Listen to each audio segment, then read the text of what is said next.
तो दोस्तों बात करेंगे घनमूल निकालने की फास्ट से फास्ट विधि, जो वैदिक गणित की विधि है और अपन इसको काम लेंगे। तो सबसे पहले देखिए कि जिस प्रकार का एक क्वेश्चन पूछ रखा होगा, यहाँ पे ये प्रश्न दे रखा होगा और यहाँ पे सामने उत्तर आएगा। तो आपको ध्यान रखना है कि प्रश्न का जो इकाई का अंक है, तो यहाँ पे प्रश्न का जो इकाई का अंक है और उत्तर का जो इकाई का अंक है उसकी टेबल आपको याद करनी पड़ेगी। तो इसके लिए बिल्कुल इजी सी टेबल है, आप एक बार नोट कर लो और इसका स्क्रीनशॉट ले लो और 1 मिनट में आपको याद हो जाएगी। इसके लिए सबसे पहले है कि इसका इकाई का अंक 1 है, घनमूल में इसका 1 है तो उत्तर वाला कितना होगा, 1 ही होगा। 4 के लिए 4 होगा, 5 के लिए 5 होगा, 6 के लिए 6 होगा और 9 के लिए 9 होगा। ये तो सारे वो है जो प्रश्न में जो पूछा जाएगा, जो इकाई का अंक होगा वही उत्तर में इकाई का अंक होगा। इसके अलावा जो डिफरेंट है उनको मैं बता देता हूँ। उसमें क्या है, सबसे पहले है अगर इसमें 7 का है तो 7 का क्या पूछेगा, 2 होएगा, 3 होएगा, और 3 का पूछेगा तो क्या होएगा, 7 होएगा। ये रेसिप्रोकल। 8 की बात करें तो 8 का होगा 2, और अगर 2 का होगा तो प्रश्न में तो उत्तर में हो जाएगा 8। बस इन दोनों को अलग से इस हिसाब से याद करना है, इनको अलग से याद कर देना है। बाकी सारे वही है, 1 है तो 1, 4 है तो 4। ये किसकी बात कर रहा हूँ मैं, घनमूल की बात कर रहा हूँ। घनमूल में ऐसे क्वेश्चन पूछा जाएगा अपने पास और इसका घनमूल निकालना होगा। जो प्रश्न में जो संख्या दे रखी हुई इसका इकाई का अंक अगर 1 है तो जो उत्तर आएगा उसमें इकाई का अंक 1 होगा। तो ये इस प्रकार की टेबल है। आप एक बार इस टेबल का स्क्रीनशॉट ले लो, क्योंकि मैं अभी इसको मिटाऊंगा। और जो वहाँ पे टेबल दे रखी है, जितने भी घन दे रखे हैं 1 से लगा के 20 तक के, वो घन आपको याद करने पड़ेंगे। वो घन याद करोगे तो क्वेश्चन बहुत ही ज़्यादा ईजी हो जाएगा। तो उस घन को आप एक बार स्क्रीनशॉट लो और इसको बिल्कुल अभी 5 मिनटों में रट लो, आप रट लोगे। तो एक बार के लिए मैं ये साफ कर देता हूँ, आप स्क्रीनशॉट लेके इसको 2 मिनट के लिए वीडियो पॉज करके उसको याद कर लो। चलो आइए देखते हैं, अब क्वेश्चन डालते हैं और उसका आंसर करते हैं। चलो तो अपन अब क्वेश्चन सॉल्व करते हैं। उससे पहले आप उस लिस्ट को उधर साइड में रख दो और उसको देखते रहना, उसको देख के आपको हेल्प लेके इसको करना है। तो सबसे पहले अपन क्वेश्चन लेते हैं 4913 और इसका अपन को घनमूल निकालना है। जैसा कि वर्गमूल के टाइम क्या करते थे, 2 के जोड़े लेते थे। इस बार घनमूल है तो घनमूल के लिए क्या करेंगे, 3 के जोड़े लेंगे। ये 3 का ले लिया, पीछे 1 बच रहा तो कोई दिक्कत नहीं, लेकिन ये 3 का अपन को जोड़ा लेना पड़ेगा। अब देखो, जैसा अभी मैंने बताया कि जब प्रश्न में ये प्रश्न है, इसमें इकाई का अंक कितना हो, अगर 3 हो तो उत्तर में कितना होगा, 7 होगा, अपन को याद है। और अगर ये 7 होगा तो 3 होगा, तो यहाँ पे इसमें इकाई का अंक कितना होगा, ये हो जाएगा 7।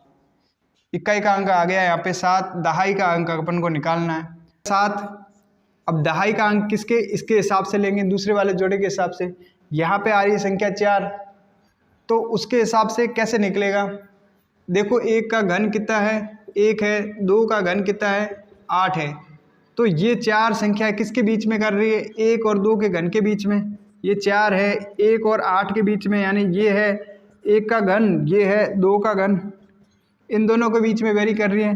तो इकाई का अंक क्या हो जाएगा इसका, ये वाला 1 वाला हो जाएगा, यानी ये 1 होगा। यानी 17 है, 17 का क्या है, ये इसका घनमूल कितना आ गया, 17। यानी 17 का घन करते हैं तो 4913 आएगा।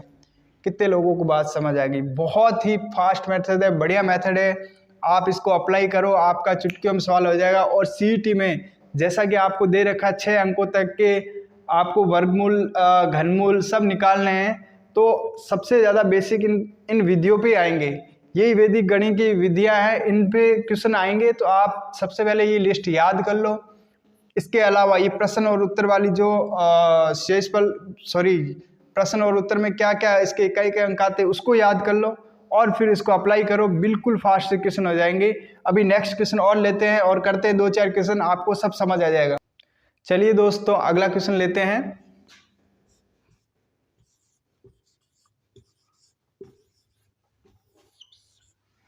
ये क्वेश्चन है, इसका अपन को घनमूल ज्ञात करना है। तो सबसे पहले क्या करेंगे, 3 3 के जोड़े बनाएंगे, घनमूल की बात आती, और वर्गमूल में 2 2 के जोड़े बनाते हैं, घनमूल में 3 3 के बनाएंगे। अब देखो इस पहले जोड़े में इकाई का अंक ज्ञात करेंगे। इकाई का अंक क्या है, 2 है। जैसा अपन ने पढ़ा था प्रश्न में, इकाई का अंक 2 है तो जो उत्तर होगा उसमें कितना होगा, 8 होगा। तो यहाँ से इकाई का अंक कितना आ गया, 8 आ गया। अब दहाई का अंक ज्ञात करना है। दहाई का अंक इस दूसरे वाले जोड़े से करेंगे। इस दूसरे वाला जोड़ा 110 है, 110 है तो उधर लिस्ट में देखो 110 किसके बीच में आ रहा है, 110 मेरे हिसाब से 4 का 64 में और 5 का 125 के बीच में आ रहा है। 110 इन दोनों के बीच में आ रहा है, तो यानी छोटी वाली संख्या ले लेंगे, यहाँ पे ले लेंगे ये 48, यानी ये 48 का घन है ये वाला। कितने लोगों को बात समझ आ गई है ना, इजी मेथड बिल्कुल। आप एक और क्वेश्चन लेते हैं, उसको करते हैं, आप इस टेबल को बिल्कुल रट लो। इसके अलावा ये प्रश्न के जो इकाई के अंक इनकी टेबल को रट लो, ये 1 सेकंड में आपका आंसर आ जाएगा।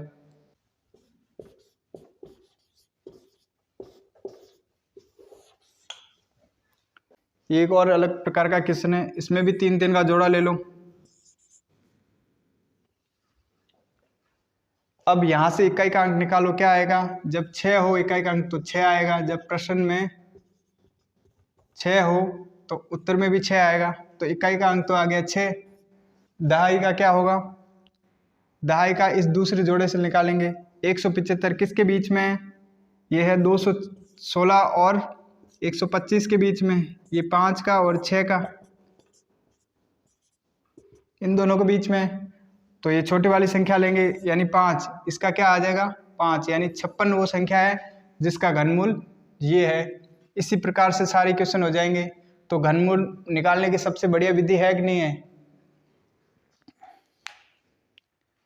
धन्यवाद दोस्तों, अगर आपको ये वीडियो पसंद आया तो ज़रूर लाइक करें, शेयर करें, और घनमूल निकालने के और मैं PDF डालूंगा उसको भी करें। और आज के लिए धन्यवाद।